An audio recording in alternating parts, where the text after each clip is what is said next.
David Hannon, welcome to Business Insider. Thanks, mate. We're pleased you got here. Yeah, yeah. Everyone forgets the size of the Central Coast when they give you appointments in your diary. Indeed. Actually, it's a great segue because these interviews is all about shrinking the Central Coast. It is about making everyone realise there are smart people on the coast and doing good things, and we're pleased to be chatting to one of them. No pressure here. I'll try and be smart. Let's start. I'll let you know. Let's start with the Hannon Group. We're just saying it came out of Rosebery and Alexandria, and that's well, even before that, my great grandfather started the business, and my grandfather left school when he died, and went into the butchering business at the age of 9. Wow. And our association with the coast started when he had some heart problems when he was about 50, and the doctor told him, you need to relax more. Go and buy a weekender on the Central Coast.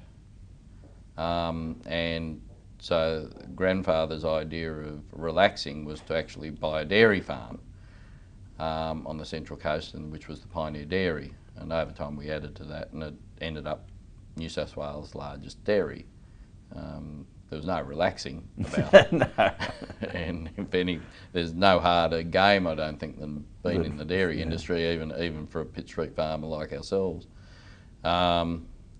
Sadly, that got resumed by the then LCOM, and we learnt a lot about what we know about the law through that case, and fought the resumption all the way, but ended up being taken over by Act of Parliament. What that left us with was a lot of land banking on the Central Coast that we couldn't use for dairying, and we've been working our way through the system to find a use for it going forward. Well, your prominence on the front page of the Express Advocate a week or two ago was talking about that very issue, and presumably releasing or creating a greater level of attraction for the Warnervale area. Yeah. So do you want to talk about that for a minute? Just. Well, yeah, I mean, Warnervale's an interesting animal. I think we over-plan and over-regulate everything these days. And I guess if you're paid to be a government person, that's probably what you feel you've got to do your job properly. But at the end of the day, the best loved and best located tourist attractions and trendy little towns in Europe, they're all developed and planned at a time when there were no regulations. You could build things topsy-turvy, you could build a little narrow house or a little low doorway or whatever. I'm not saying we go back to just open slather, but this fascination with over-planning and therefore then over-regulating what goes where, instead of just letting the marketplace determine, I want to see a shop there as the local shopper. Lo and behold, a shopkeeper develops a shop in that location, and someone joins alongside him. And it's funny, but it's almost a natural selection process, if left alone, where things develop. Well, Warnie's at Warnervale Station, I would think, is pretty much hidden from 99% of the population on the Central Coast, but it's a neat little But much loved by the other 1%. Much loved, absolutely. So can we talk about the offered redevelopment of the railway station, or the refurbishment? Well, again, we've always been sitting there second fiddle to the dream of the Warnervale Town Centre, and I think it's admirable to be saying, okay, well, when this area develops in toto, it needs a big commercial centre with a big railway station, a big parking footprint, and I think that's admirable. And if Woolies can get that going up there with some commercial activity, it's obviously needed, but it shouldn't therefore mean in the government minds that everything gets sterilised around it until that happens. They need to learn to multitask, that something can happen there and something can happen there and something there. And so everything's been sterilised for probably 15, 20 years, with the view that everything's got to be focused on the big railway station. Big things come with big problems. Little things are little problems. And the little Warrnambool railway station, as it has expanded over the years from literally a stop in the middle of the bush to a 4-car station, just needs to simply be expanded to an 8-car station. It will no doubt attract a bit more parking and it'll attract a bit more bus activity. All that's readily provided for. We've got plenty of flat land immediately adjacent to it. I just see, you know, it's a very simple little $3-5 million project. Yeah. And as such, it could happen relatively quickly. If the so where are we up to? Do you? Well, we've got a submission going to Department of Premier and Cabinet. I think one of our town planners is meeting with the Secretary of Department of Premier and Cabinet, which is the way Railcorp want it to be funnelled back to them. They seem relatively supportive, and as is the local member Darren Webber, as is Wyong Shire Council, and so we just got to keep gluing the bits together that get that offer accepted. But it's a funny world when sort of donating $3 or $5 million to the state is such a journey. It's such a painful task. Yeah, if it was tax, if I owed the tax, they would have kicked the door down by now. No, we're not going to encourage that. No, we're not going to encourage it. Indeed, indeed. I'd love to go back to the Hannon roots that you were talking at. We met firstly briefly at the Treasurers meeting. You raised a question about kids and schools, and that was coming, you mentioned, from your roots, the family roots. A little bit about that and why social or community is so important. Well, we have a lot of intensive involvement in the areas that we develop property. We sit and hold the property.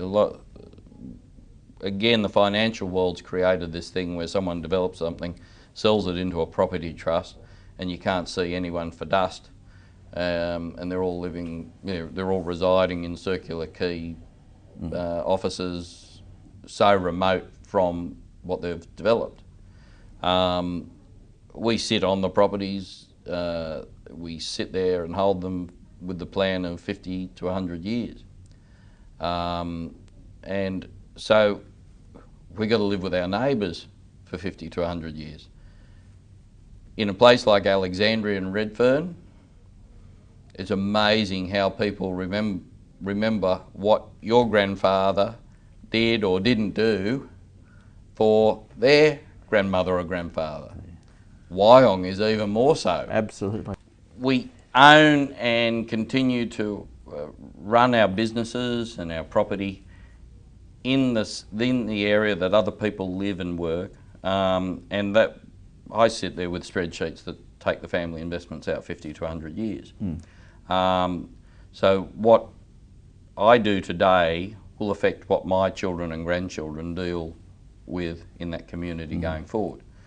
In the same way as my grandfather, what my grandfather did or didn't do, or did or didn't promise. Without spreadsheets too. Without spreadsheets, probably a godsend, because there was no record of who did what. It's amazing how often someone will come up to me and say, "Oh, I remember your grandfather, and he promised this from the butcher shop to my dad that was working there as a butcher," or something.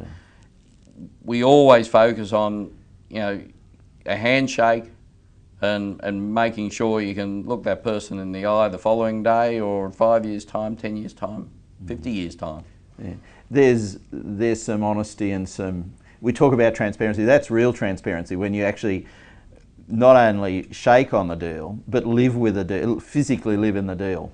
Forever. For all intents and purposes. And that's our objective, and it's too easy these days. There's a lot of clever accountants and a lot of clever lawyers that'll say, "No, do this, do that," and at the end of the day, yeah, sure, you're there to optimise everything you do in life, but ultimately you do have to have the integrity of saying, no, I promised that person I wouldn't do that. Yeah. And you got to live with that. Okay. As an overview, we talked briefly about the landing. Everyone's quite excited about that. Yep. You mentioned you have a view on how people make... Yeah, I didn't go along to it. I know what they're doing down there. Gosford's in desperate need of a breath of fresh air. Mm-hmm. It's a bit like Wyong. It turns its back to its best asset, its best outlook. You've got a magnificent waterway there that leads down to another magnificent waterway. It should be a very waterborne economy, really. But I'm a simple Irish potato farmer background. You've got to own the land that you put your potatoes in. You've got to harvest your potatoes out of something you own. Yeah. Government handing out leaseholds for 5, 10, 15, 30, 40 years, they just don't work. I mean, you've only got to look at Fox Studios in Sydney. That was a 40-year lease. They threw, I don't know, $100 million into the project. It's now lacking a sense of direction. It's now lacking a sense of ownership. Sure, it opened with a big gusto, but the equity holders, and government will never be that dynamic equity holder, the equity holders, the freehold landowners, have got to adore their buildings, they've got to adore the results their buildings bring them. And that's the way you release it. And love thy neighbour. Indeed, okay, all right. At this point, we say, okay, well, and I'm not sat with someone with a spreadsheet for looking at 50 to 100 years, so that's kind of exciting. When you look at the next 12 months, obviously Warnervale will attract some of your attention. Yep. Is there other stuff on the coast that you're looking to work through as well? Well, we've recently restored the Wyong Milk Factory. Mm-hmm. I got very frustrated, as council would probably tell you, with the slow progress at looking at anything at Warnervale.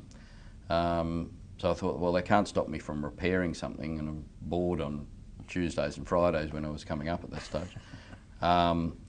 So I looked for something where we could sort of create a country clubby sort of environment for the future residential. Because one of the things that distresses me is the risk of Warnervale becoming Campbelltown-on-Sea and not being connected to its major foreshores.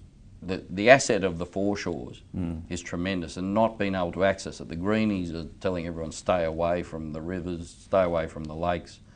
Yet it's one of the best outlooks, one of the best environments for human beings as an animal to enjoy. So we bought the Wyong Milk Factory and as a repair and restoration project, and we shifted 250 semi-trailers of rubbish out of there. It had been a dumping ground for years, and unearthed the old buildings and restored them, and everyone got a bit uptight about restoring old buildings. But I think I'm very happy with the result. The people that are enjoying the All Sorts gym down there are enjoying the results. The cafe's now open. The markets guys struggling against I think what is a curse right across the Central Coast at the moment. There's no bank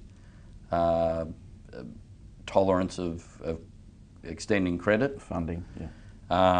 So he's struggling to get that working capital for what's going to be a blinder of a market to open up shortly. So we've enjoyed doing that. We've set our own little office up a bit down from there in another restored old building. Then I think I've got enough of Wyong, and let's see how we go with a bit of development. Indeed, excellent. We give everyone an opportunity to rant, David, for 60 seconds. 60 seconds and never cover it. Choose one. All right, we might give you 120 seconds. Just go for it. What gets up your nose in the doing business up here? Someone's got to blow the whistle on this federal government. I mean, forget the Central Coast for a second. We have a train driver in Julia Gillard and her team that is in charge of a runaway train in going down the wrong ideas at this present time. Who knows whether... No, well, I think we do know that the whole carbon arguments are just ridiculous. And this runaway train, someone needs to leap into the cabin of the train and pull the handbrake on, and take stock while the rest of the world is in the economic doldrums.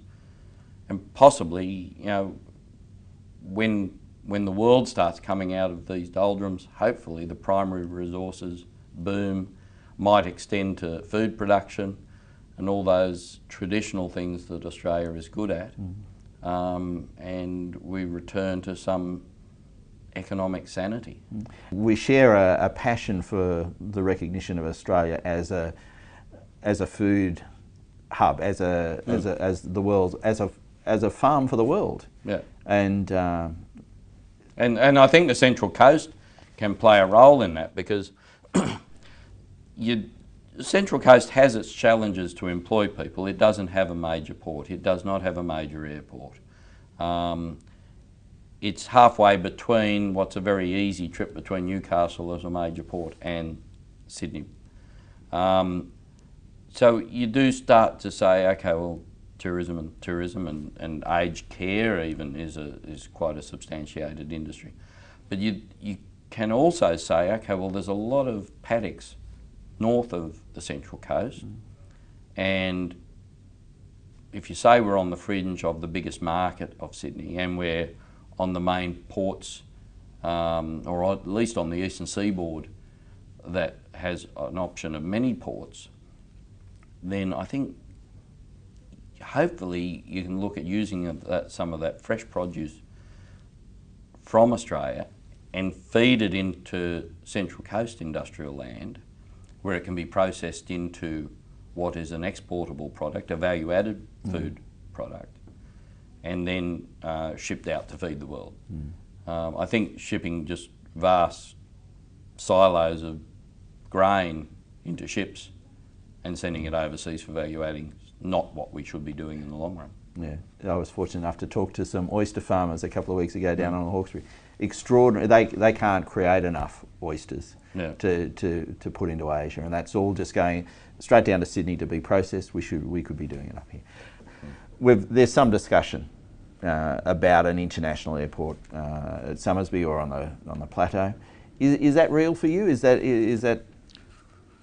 I mean, I've lived in the eastern suburbs of Sydney, 20 minutes from Sydney Airport for a long time, and I've watched the debate for many years about a second Sydney airport. I think it'd be brilliant if the Central Coast could host an airport. I think it will forever be bogged down in not in my backyard. Unfortunately, that's where we seem to sit with everything strategic these days. In the interim, I think if Warnervale could possibly be seen to be a better regional airport, and I drove into the one, it's not Dapto, but on the south coast there. And what a dynamic little place. And I say little, it wouldn't be much bigger than Warnervale Airport. It's got a crisscross runway. I don't know anything about airports, but east-west and north-to-south runway. What a dynamic little place it was. The car park was full, there was helicopters going in and out, there were light planes going in and out. And certainly I think a reasonable step would probably be someone reinvent Warnervale Airport. Again, that might get in the nose of the greenies, because flatland invariably has some edge to wetland. And, you know, the compromise might be that there's got to be another kilometre of ground taken up there in what is a vast area of bushland. Indeed, indeed. That level of planning raises the issue of dealing with two councils or one council on the Central Coast. Do you have any thoughts on the amalgamation or them working together? What's the best solution? Having experienced City of Sydney Council merging with South Sydney Council, the experience there has been a bad one. One council area psychology dominates the other, and what was the pride of South Sydney Council is now the backyard as far as City of Sydney's concerned, and literally you haven't thought about our end of the city for 8 years. There's the risk of that happening, I would suggest, to Wyong if Gosford and Wyong merge. Done well, I think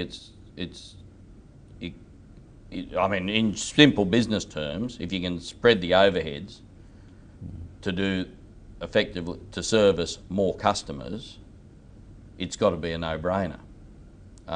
It's clearly identifiable on a map. When you drive here, you know you're on the Central Coast. You don't know whether you're in Wyong or Gosford.